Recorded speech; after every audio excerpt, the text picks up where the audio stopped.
Olá, meus queridos irmãos, minhas queridas irmãs, é com imensa alegria e satisfação que estamos mais uma vez reunidos em nome e na presença de Deus nosso Pai, de Jesus nosso Mestre, da espiritualidade bendita, para mais alguns minutos de união, de reflexão, e para que esses momentos possam transcorrer dentro da mais perfeita paz, amor, luz, harmonia.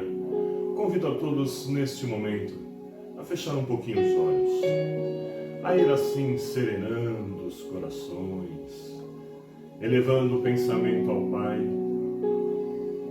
se unindo aos benfeitores e aos protetores espirituais de cada um de nós.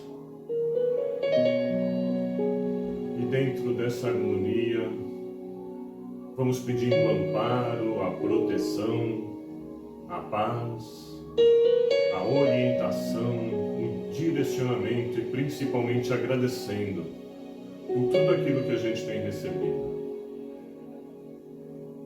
E em prece, aquela que Jesus nos ensinou, nos unimos ainda mais em forma de agradecimento, dizendo: Pai nosso que estás no céu, santificado seja o teu nome.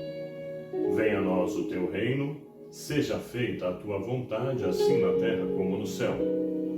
O pão nosso de cada dia nos dai hoje, Senhor. Perdoa, Pai, as nossas ofensas, de um modo maior com que perdoamos aqueles que nos tenham ofendido. E não nos deixe, Senhor, cair em tentações, mas livra-nos, Pai amado, de todo mal. Que o maior deles, Senhor, é nós andarmos afastados de Ti e dos Teus ensinamentos. Porque Teu é o reino, poder e glória, agora, Senhor, e para todo sempre. Que assim seja, graças a Deus, graças a Jesus. Deus está presente. Viva Jesus, graças a Deus. Bem, meus irmãos e irmãs, hoje o nosso tema fala um pouquinho de talentos, fala um pouquinho sobre o tempo, e para que a gente possa buscar um ponto de reflexão, o Evangelho segundo o Espiritismo, no capítulo 16, que a gente vem dizendo que a gente não pode servir a Deus e a Mamon. Então, quem quiser se aprofundar um pouquinho mais, é interessante que busque no Evangelho segundo o Espiritismo, no capítulo mencionado, e busque aí a sua reflexão, o seu entendimento dentro disso. E dentro desse capítulo longo, nós vamos falar, ou vamos buscar pelo menos parte, né? Quando se fala na parábola dos talentos e aquilo que é verdadeiramente nosso, né? O que é a nossa propriedade verdadeira. De forma rápida, né? Relembrando a parábola dos talentos, Jesus menciona que um senhor saiu, né, em viagem e distribuiu parte dos talentos para três companheiros de jornada, vamos dizer assim. Para um ele deu 5 talentos, para outro 2 e para outro 1. Né? Um deles, né, cada um deles empregou esse talento de forma diferente. Quando o Senhor volta e vai questionar, né, aos seus companheiros de jornada o que foi feito daqueles talentos, né? Um mostra os 5 que recebeu e onde tinha empregado e tudo aquilo que ele tinha conseguido a mais, dobrado, o que havia recebido 2 da mesma forma, e somente aquele que tinha 1 talento, né, com medo da situação, com medo de perder, com medo de um monte de situações, por isso simplesmente foi lá e enterrou o talento que tinha. E aí o Senhor acaba dizendo que ele não era aí tão fiel, né, quanto eram os outros, né, e que ele não tinha aí as habilidades necessárias para poder fazer com que o talento recebido pudesse ser expandido, né, e que isso custaria para ele um tempo de dor e sofrimento. Dentro da parábola, o Senhor dá esse talento àquele que mais teve a possibilidade de aumentar aquele número que havia recebido a princípio. De forma simples, né, geral, a parábola fala disso. E a gente pode dizer que Jesus amava a simplicidade, porque ele pegava de histórias do cotidiano, de coisas simples, para dentro dela, através dessas histórias contadas por ele pudesse colocar dentro dela, mensurar ali a situação vivida daqueles irmãos, fazendo com que aquilo pudesse fazer com que estes que o acompanhavam e continuam acompanhando até hoje, pudessem assim se utilizar daquele ensinamento através de parábola, através de historinhas simples. Por isso que a gente costuma dizer que Jesus amava a simplicidade, principalmente na forma de elucidar, na forma de orientar, de educar, enfim. E aí a gente vai entender, por que não dizer, o que são os nossos talentos. Para que a gente possa também refletir sobre isso, dentro desse mesmo capítulo, a gente vai ver lá a verdadeira propriedade. Existe um questionamento voltado para isso. Afinal de contas, o que é verdadeiramente nosso? E ali a gente vai aprendendo que nada daquilo que é material, nada do que seja material é verdadeiramente nosso. Tudo é emprestado por Deus. O que é nosso verdadeiramente? Todo o nosso crescimento, adiantamento, aprendizado moral. É a única coisa que a gente consegue carregar no rio da vida. E neste rio da vida, o que a gente carrega então? Do que a gente pode se preencher, vamos dizer assim, das nossas boas e más escolhas, da nossa boa e má conduta, da forma como a gente lidar com as situações e com as pessoas. Dentro disso também, dentro desse aprendizado, a gente vai percebendo ali que tudo que a gente tem na nossa vida, tudo que nos foi concedido por Deus, corpo físico, o dom de respirar, de enxergar, de ouvir, falar, a família que proporcionou que a gente vivesse em sociedade, o nosso trabalho, a possibilidade do estudo, do conhecimento, do aprendizado, as missões que a gente tem, como pais, mães, peregrinos de todas as formas, enfim. A gente vai aprendendo que tudo isso são instrumentos para que a gente possa evoluir, crescer espiritualmente, moralmente. E por que não dizer dentro disso, como nosso talento, como talento oferecido por Deus para todos nós, sem a mínima distinção, o tempo. O tempo é um talento oferecido, emprestado, proporcionado a cada um de nós por Deus. E aí a gente então começa a pensar como é que a gente tem utilizado o nosso tempo. Com coisas relacionadas ao trabalho, ao estudo, aos afazeres domésticos. Quanto tempo temos destinado de auxílio ao próximo, a se colocar na condição de ombro amigo? Quanto temos, dentro do tempo disponível, separado tempo para as preces, para as uniões de pensamento puro, verdadeiro e sincero?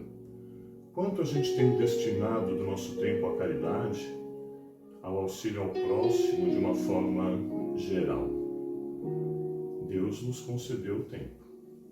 E é natural, de que no momento do julgamento final, o julgamento divino, exercido, feito pela nossa própria consciência, é natural que no fim de uma jornada, não no fim da vida, no fim do caminho do rio, é natural que a nossa própria consciência nos pergunte: e o que é que fizemos dos nossos dias na Terra? O que é que fizemos do tempo que Deus nos proporcionou? O que temos feito nos dias de hoje do tempo que Deus nos proporcionou? Aqueles ricos da terra, vamos assim dizer, que têm a possibilidade de auxiliar outros irmãos e preferem utilizar o seu tempo em benefício próprio. Utilizar o seu tempo com questões que não envolvem, não nos acrescentam em nada. Redes sociais são uma prova muito forte disso. Quanto tempo destinamos da nossa vida ao contato, ao convívio, às redes sociais? Estamos utilizando dela de que forma? Para nos favorecer o trabalho? Para nos favorecer o adiantamento moral? Curiosidade? Nos utilizamos dela para o aprendizado? Enfim. Dentro desse tempo proporcionado por Deus, a gente pode dizer assim, naquele momento do julgamento final, e especificamente no dia de hoje, aos pais de plantão. Querido Pai, o que fizeste dos seus dias na terra? O que fizeste do seu tempo em relação aos filhos que te confiei? Como se utilizou desse tempo? Participou da vida de seus filhos? Precisava trabalhar, ok. Não estamos falando de quantidade, de qualidade. Em cada minuto junto ao teu filho, à tua filha, como o utilizaste? Aproveitaste para saber como foi o seu dia? Como estão sendo as suas relações? Qual o tipo e nível de amizade? O que tem buscado nas redes sociais? Qual é o convívio que ele tem? Tem proporcionado a ele a possibilidade de se aproximar de Deus e de Jesus?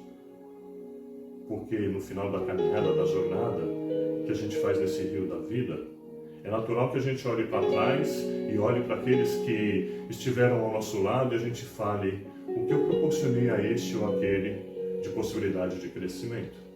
O que proporcionei eu aos meus filhos na possibilidade de crescimento, de adiantamento, de proximidade com Deus, com Jesus, com aquilo que é bom, com aquilo que é justo, que é correto, com aquilo que aprendemos a ser o verdadeiro homem de bem. Que possamos, ao final da nossa jornada, ao final do rio, de uma existência, que a gente possa olhar para trás e dizer assim: aproveitei bem os meus dias. E não pronto dessa forma para o descanso dos justos e eleitos, como a gente de vez em quando ouve, mas principalmente para iniciar uma nova jornada, uma nova caminhada, num novo rio, proporcionando a si mesmo e a todos aqueles que nos rodeiam dias melhores, hoje e sempre. Que assim seja, graças a Deus, graças a Jesus. E dessa forma a gente vai mais uma vez se deixando envolver por essas energias benditas e vamos agora doando um pouquinho daquilo que a gente tem de melhor em forma de vibração, de pensamento positivo, de luz, que sai do nosso peito, se junta com a de inúmeros irmãos que como nós nesse momento se encontram em prece, em oração e vibração, e essa única luz envolve todo o nosso planeta Terra e vai tocando o coração de todos aqueles irmãos encarnados e desencarnados que nela vivenciam as suas experiências.